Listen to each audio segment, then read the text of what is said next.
வணக்கம். என்னடா என்னடா இவங்க 2 பேரும் உட்கார்ந்து இருக்காங்களே அப்படின்னு நீங்க நினைக்கலாம். அதான் சொல்லுங்க நீங்களே கலை. எல்லாரும் நான் ஏதாவது சொல்லி நீங்க சொல்லுங்க. என்ன சொல்றது பிளான் வேற பண்ணல நம்ம. ஓகே வணக்கம் டு என்ன சொல்றது பிக் பாஸ் தக் லைஃப். அப்ப ஓகே அதுவா ஓகே ஃபேட்மேன் டாக்ஸ் நேயர்கள் எல்லாருக்கும் ஒரு பெரிய வணக்கம். நான் உதய் அந்த பக்கம் கலை பிக் பாஸ் தக் லைஃப் ஷோக்கு உங்களை வெல்கம் பண்றோம். இன்னைக்கு ஃபேட்மேன் சாரால வர முடியல. என்ன சொல்றது அதான் இல்ல எங்கயோ வெளியே இருக்காரா இல்ல உடம்பு முடியலன்னு தெரியல, வரலங்கிற நியூஸ் மட்டும் தான் சொன்னாங்க. மாட்டிக்கிட்டாரு. சோ அதனால அவரால ஷோ பார்க்க முடியல. பிளஸ் இன்னும் அவரு வீட்டுக்கு வரல. சோ அதனால சோ மகாலட்சுமி மேம் வந்து எங்களை பண்ண சொல்லியிருக்காங்க. அதனால எங்க எல்லாருக்குமே வந்து நீங்க சப்போர்ட் பண்ணுங்க. அது வரைக்கும் நல்லாதான் இருக்காங்க. நீ சப்போர்ட் பண்ணுங்கன்னு சொல்லும் போதுதான் ஒரு 2000 பேர் வெளிநடப்பு செய்யறதா ஒரு ரீசெண்ட் ரிப்போர்ட் சொல்லுது. சரி ஓகே இன்னைக்கு ரிவ்யூக்குள்ள போலாம். பட் எனக்கு வந்து ஒரு சின்ன ஒரு ரொம்ப குட்டி மைன்யூட் விஷயம் அது மட்டும் அட்ரஸ் பண்ணிட்டு போயிடலாம். ஓகேவா? எனக்கு வந்து இத டைரக்டா நான் புலம்பிட்டாவது போறேனே, யாரும் கேட்கலனாலும் பரவாயில்ல. நிறைய வந்து கமெண்ட்ஸ் படிக்க முடியுது. நிறைய பேர் வந்து நேற்று ஷோலயே வந்துட்டு இப்படி அப்படின்னு சொல்லிட்டு ஒரு சில விஷயம் சொல்றீங்க. ரொம்ப வருத்தமா இருக்கு. அதாவது நம்ம கரெக்டா ஒரு விஷயம் சொல்லியும் அதை புரிஞ்சுக்காம நான் சொன்னதையே எனக்கே திருப்பி சொல்றாங்க சில பேர். எல்லாரும் இல்ல, சில பேர் 2-3 பேர்லாம் இருக்காங்க வந்து எனக்கு நீ வந்துட்டு பார்வதி மட்டும் தப்பு சொல்ற, கமருதீனை தப்பு சொல்லல, பார்வதி மட்டும் தான் தப்பு. இல்லையே, நேற்று நான் பேசினதுல 2 பேருமே தப்புன்னு சொல்லியிருந்தேன் அப்படின்னு நான் எக்ஸ்பிளைன் பண்றேன். அப்பயும் இல்ல, நீ எப்படி வந்து கமருதீனை கரெக்ட்னு சொல்லலாம்? கமருதீன் நான் எங்க கரெக்ட்னு சொன்னேன்? இந்த வீட்லயே ஒருத்தர் ராங்கன்னா அது ஃபர்ஸ்ட் கமருதீன் தான். ஓகேவா? இது நான் வந்து தெளிவா சொல்றேன். அந்த அளவுக்கு வந்து அவரோட பிஹேவியர் இருக்கு. ஸோ ரெட் கார்டு கொடுத்து வெளியே அனுப்பணும்னு ஆரம்பிச்சதுல நம்ம பேசிட்டு இருக்கோம். அப்படி இருக்கும்போது நேற்று நான் திருப்பி சொல்றேன், அவங்க 2 பேருமே பண்றது தப்பு. அகைன் அண்ட் அகைன் கமருதீன் வந்து பார்வதி கிட்ட சண்டை போட்டு திருப்பி சேர்றது மாதிரி ஒரு கண்டென்ட்டும், பார்வதி அதை அலோவ் பண்றது மூலமா பார்வதியோட கேமும் பார்வதியோட செல்ஃப் ரெஸ்பெக்டும் பாதிக்குது. அதனால அவங்க கமருதீன் கிட்ட இருந்து விலகி இருந்தா பார்வதிக்கு நல்லதுன்னு தான் நான் சொன்னேன். அது தெரியல இன்னும் வேற என்ன மாதிரி வார்த்தைகள்ல பார்வதி தான் டைட்டில் வின்னர்னு சொல்லட்டுமா? ஏன்னா எனக்கு வேற என்ன சொல்லணும்னு தெரியல. நான் அவங்க கேமை மட்டும் தான் ரிவ்யூ பண்ண முடியும். நான் வந்து அவங்க டைட்டில் வின் பண்றாங்க, அவங்க விளையாடவே கூடாது அப்படின்னு நான் சொல்லல. இந்த ஒரு விஷயத்துல கமருதீன் கிட்ட இருந்து தள்ளி இருந்தாங்கன்னா இந்த லவ் ஆங்கிள் விட்டுட்டா பார்வதியோட கேம் இன்னும் சூப்பரா இருக்கும். அவங்க மற்றதுல போக்கஸ் பண்ணலாமே தான் நேற்றுன்னு சொல்லிட்டு இருக்கேன். ஓகே சில பேர் வந்து அதான் தூங்குறவங்க எழுப்ப முடியும், தூங்குறவங்க நடிக்கிறவங்க எழுப்ப முடியாதுன்னு வேணும்ட்டே அந்த மாதிரி கமெண்ட் அடிக்கிறாங்க. இப்ப இன்னைக்கும் அது எப்படி நீ கமருதீன் கரெக்ட்னு சொல்லலாம் அப்படின்னா, தமிழ் கற்று தமிழ் பயின்று இந்த ரிவ்யூ பார்த்தா புரியும். ரைட்? சோ எஸ் அதான் அடிக்கடி நம்ம சில பேர் சொல்லுவாங்க, சில பேர் ஓகேவா ஷோ ஒழுங்கா பாருங்க. நான் பாக்காதப்ப அதெல்லாம் அக்செப்ட் பண்ணிட்டு இருந்திருக்கேன். அதுக்கப்புறம் நான் கரெக்டா பாக்குறேன், நோட்ஸ் எல்லாம் வச்சிருந்திருக்கேன். ரிவ்யூவும் கரெக்டா பார்த்துட்டு கரெக்டா என்ன பேசணும் அதுக்கு சொன்னீங்கன்னா நான் அக்செப்ட் பண்ணிப்பேன். அதே மாதிரி வார்த்தைகள் நம்ம ஆல்ரெடி சொல்லியிருக்கோம். ஓகே அது புரியுறவங்க புரியும், புரியாதவங்க இதே மாதிரி தான் இருப்பாங்க. சோ நம்ம இன்னைக்கு ஷோக்கு போயிடலாம். இன்னைக்கு வந்து உங்களுக்கு எபிசோட் எப்படி இருந்தது? பேக் டு பேக் வந்து அந்த ஃபேமிலி ரவுண்ட்ஸ் நம்ம நேற்று பேசணும். ஒரு பாசிட்டிவான நாள் ஃபுல்லாவே வந்து ஒரு பாசிட்டிவ் எமோஷன்ஸ் அந்த வீட்டுக்குள்ள இருந்தது. சோ முதலில் வந்த கனியுடைய உறவினர்கள் ஃபேமிலி எப்படி இருந்தது?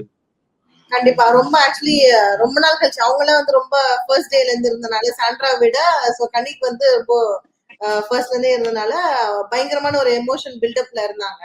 சோ ஃபர்ஸ்ட் டேவே வந்து கனிக்கு தான் வருவாங்கன்னு அவங்க முடிவே பண்ணிட்டாங்க அந்த பாட்டு எல்லாம் போட்ட உடனே. சோ அடுத்த நாளும் ரொம்ப எக்ஸ்பெக்டேஷன் அவங்களுக்கு வந்துருச்சு அவங்கதான் அப்படின்ற மாதிரி. ஏன்னா அந்த இடத்துல யார் அம்மா அடுத்த அம்மான்னு பார்க்கும்போது அவங்கதான் அந்த இடத்துல இருந்தாங்க.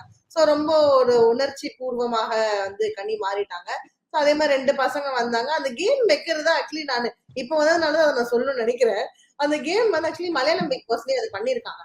சோ அதுல அது பண்ணதுதான் நிறைய பேருக்கு தெரியாது. எல்லாருமே என்ன சொல்றாங்கன்னா மலையாள பிக் பாஸ்ல பண்ணதுனாலதான் வந்து தமிழ் பிக் பாஸ்ல காப்பி அடிச்சு பண்றாங்க அப்படின்ட்டு சொல்றாங்க. அப்படி கிடையாது. மலையாளம் பிக் பாஸ் பண்ண டீமும் ஒரே டீம் தான், தமிழ் பிக் பாஸ் பண்ண டீமும் ஒரே டீம் தான் அப்படின்னு நான் நினைக்கிறேன். ஓகேங்களா? சோ அதனால எது நல்லா இருக்கும் நம்ம பண்ணலாமே, தப்பு கிடையாது. திருஷ்யம் எடுத்து ஜீத்து ஜோசப் தாயா பாபநாசமும் எடுத்தாரு, என்ன அடிச்சுக்கிறீங்க அப்படின்னு சொல்றேன். ஓகே அதனால பிரச்சனை இல்லை. சோ அதனால வந்து ஏதோ கொஞ்சம் ஃப்ரீஸ் என்ன ஒண்ணுன்னா அந்த ஃப்ரீஸை நம்ம மிஸ் பண்றோம். ஃப்ரீஸ் அப்படி சொல்லும்போது எல்லாருமே நிப்பாங்க. அப்ப கண்டஸ்டன்ஸ் அவங்களோட அப்பா அம்மா எல்லாம் வருவாங்க. அந்த ஒரு மொமெண்ட் நம்ம மிஸ் பண்றோம். அப்கோர்ஸ் அது இருக்கும் தான். அது பிகாஸ் பிக் பாஸோட ஹிஸ்டரியிலே இருந்தது. சோ அப்படின்னும் போது கொஞ்சம் நல்லாதான் இருந்துச்சு. சோ கனி ஃபேமிலி வரும்போது நல்லா இருந்தது. அது இல்லாம நம்ம பேசிட்டு இருந்தோம். ஆக்சுவலா அதுல சொன்னா தெரியல, கண்டிப்பா விஜய் வருவாங்க, கண்டிப்பா அவங்க 2 பசங்க வருவாங்க, விஜய் வருவாங்க நம்ம சொல்லிட்டு இருந்தோம். அதே மாதிரி வந்தாங்க. ஒரு நல்ல அட்வைஸும் வந்து கனிக்கு கொடுத்த மாதிரி இருந்தது. சில பேர் ட்விட்டர் எல்லாம் பார்த்து என்னன்னா வந்து அவங்க எக்ஸ்போஸ் பண்ணிட்டாங்க, கனியே எக்ஸ்போஸ் பண்ண விஜய் சிஸ்டர் அப்படின்ற மாதிரி போட்டுட்டு இருந்தாங்க. சோ நல்லது அவங்க அப்படி பிராங்கா பேசுறது வந்து மேபி கனியோட கேம் கொஞ்சம் இதுக்கப்புறம் நல்லா இருக்கும் அப்படின்ற மாதிரி எனக்கு தோணுச்சு. உனக்கு என்ன தோணுது? இல்ல புரியல. கனிய வந்து விஜய் எக்ஸ்போஸ் பண்றதுக்கு என்ன இருக்கு? ஃபர்ஸ்ட் நாள்ல இருந்து கனியவே எக்ஸ்போஸ் பண்ணிட்டு தான் விளையாடிட்டு இருக்காங்க. சரி அதான் கனியோட கேம் அதுதான். அவங்க விஜய் கரெக்ட்டா தான் சொல்லியிருந்தாங்க நெறைய பாயிண்ட்ஸ். அதாவது உனக்காக நீ நில்லு. ஆ சாரி கேட்கும்போது நிக்காத. உன் விஷயத்துக்கு ஒருத்தர் பேசும்போது நீ ஃபர்ஸ்ட் ஸ்ட்ராங்கா நில்லு. அன்பு வேணாம். அதாவது சொல்லாம சொல்ட்டாங்க. அன்பு கேங் வேணாம் அப்படின்னு. பட் உள்ள இருக்கவங்களுக்கு அன்பு இருக்கலாம். பட் இந்த அளவுக்கு இருக்க வேணாம். எல்லார்கிட்டயும் ஒரு மாரி இரு. நீ ஒரு ஒரு ஸ்ட்ராங்கா நில்லு அப்படின்ற மாரி சொல்லிட்டு போனாங்க. பட் ரெஸ்ட் இருக்க இந்த ஒரு இன்னும் ஒரு 2, 3 வாரம் தான் இருக்கு இல்லையா? ஒரு 3 to 4 வீக்ஸ் இருக்கும். அதுல கனி இருக்க போது ஒரு 2 வீக்ஸ் வச்சுக்கோயேன். அதுக்குள்ள எவ்வளவு பெருசா மாத்த முடியும்னு எனக்கு தெரியல. But okay. அவங்க குடுத்துட்டு போனது ஒரு கரெக்ட்டான ஒரு அட்வைஸ் தான். அண்ட் லெஃப்ட்ல தட்டி விட்டுட்டு போறோம். இதெல்லாம் வந்து லெஃப்ட்ல டீல் பண்ணோம் அப்டின்லாம் சொல்லும்போது நெறைய பேர் அவங்களையுமே விமர்சிக்கிறது வந்து பார்க்க முடியுது. ம். நெகட்டிவிட்டி வந்து எல்லாருக்குமே இருக்கு. அவங்களே வந்துட்டு நீ பெரிய இதுவா? நீ உன் சீசன்ல என்ன பண்ண? அப்படிங்கிறதெல்லாம் நோண்ட ஆரம்பிச்சாங்க. பட் அபார்ட் ஃப்ரம் தட் கரெக்ட்டான ஒரு அட்வைஸ் குடுத்தாங்க. கரெக்ட்டா என்ன கன்வே பண்ணணுமோ அத கன்வே பண்ணிட்டு கெளம்பிட்டாங்க. ஆ நடுவுல வேற ஒண்ணு நடந்தது. அத கடைசியா பேசுவோம். So next okay. ஃபேமிலி வந்துட்டு சபரி இது. சபரி வந்து ரொம்ப ரொம்ப சைலண்டா ரொம்ப காமா அத வந்து வெல்கம் பண்ணிக்கிட்டாரு. அவங்க அம்மா வந்து பயங்கர ஸ்வீட்டா இருந்தாங்க. பயங்கர ஸ்வீட்டா பேசினாங்க. ரொம்ப அழகா எல்லாரையும் ரிசீவ் பண்ணிக்கிட்டாங்க. அவங்க ரிசீவ் பண்ணிக்கிட்டாங்க. அது ஒரு ஒரு ஹார்ட் டச்சிங் ஒரு மொமெண்ட்டா இருந்தது. அண்ட் அவர் குடுத்த டாஸ்க்கும் கொஞ்சம் கஷ்டம் தான். பால ம். வந்துட்டு கீழ குடுக்கணும்போது, "அம்மா அது வந்துடுறேம்மா இரும்மா" அப்படின்னு சொல்லிட்டு டான்ஸ் ஆடுனது அதெல்லாம். அந்த பையன், அவங்க அக்கா எல்லாமே வந்து சூப்பரா இருந்தது. சபரியோட ஃபேமிலி. உங்களுக்கு எப்படி இருந்தது சபரி பார்க்கும்போது? உங்கள் நண்பன் சபரி. புரியல. நான் அவங்க பார்த்தது கிடையாது. நம்ம ஷோஸ்ல மீட் பண்ணா தான் அவர் தெரியும். பட் லைக் அம்மானா சபரிக்கு உயிரு. சோ அப்படி பார்க்கும்போது ரொம்ப அவங்க அக்காவும் நெறைய தடவ கால்ல அவர்கிட்ட பேசும்போது நான் கேட்டுருக்கேன். சோ ரொம்ப ஒரு பாண்டிங்கான அஃப்கோர்ஸ் எல்லாருக்குமே இருக்கும் தான். ஆனா ஒரு பாண்டிங் நெறைய இருக்கும். ஏன்னா ஊர்ல இருந்து இங்க வந்து ஒருத்தவங்க ஒர்க் பண்றாங்க. யாரா இருந்தாலுமே அந்த ஊர் பாசம், ஊர் அம்மா அங்க ம். இருக்காங்க, நம்ம இங்க இருக்கோம் அப்படின்ற ஒரு பிரிவுல இருக்க பெர்சன் தான். பட் இருந்தாலும் அவருக்கே அப்படி ஒரு எமோஷன் அங்க வருது அப்படின்னா, அஃப்கோர்ஸ் பேசவே இல்ல. ஃபோன்ல கூட ஒரு கால் பேசல அப்படின்னும் போது எல்லாருக்கும் அத இருக்கதான் செய்யும். மொமெண்ட் கொஞ்சம் அழகா இருந்துச்சு. எனக்கு என்ன ஒரு டவுட்டா இருந்துச்சுன்னா, அவங்க சபரி அம்மாவா இல்ல கமருதீன் வினோத்தோட அம்மாவான்னு ஒரு டவுட் வந்துச்சு. சோ அவங்க ரொம்ப இல்ல அவங்க அந்த பாயிண்ட் சொன்னாங்க.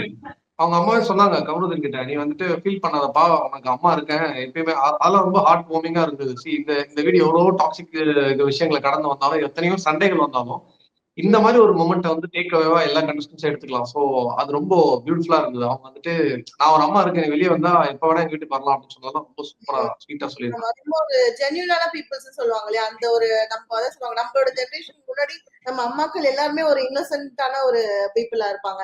சோ அதே மாரி அது அஃப்கோர்ஸ் அது நம்ப அது அவங்களால நடிக்க முடியாது. அந்த ஜெனரேஷனால நடிக்க முடியாது. அவங்களுக்கு நடிக்கவும் வராது. என்ன இருக்கோ அது மூஞ்சிக்கு நேரா ம். சொல்றாங்க. என்ன நினைக்கிறாங்களோ அத சொல்லிடுவாங்க. நம்ம ஜெனரேஷன்ல இருந்து தான் இருக்கிற பொய், பித்தலாட்டம் மொத்தமும் வருது. சோ அதனால வந்து ஓகே. அவங்க ரொம்ப ஜென்யூனா தெரிஞ்சது அந்த இடத்துல.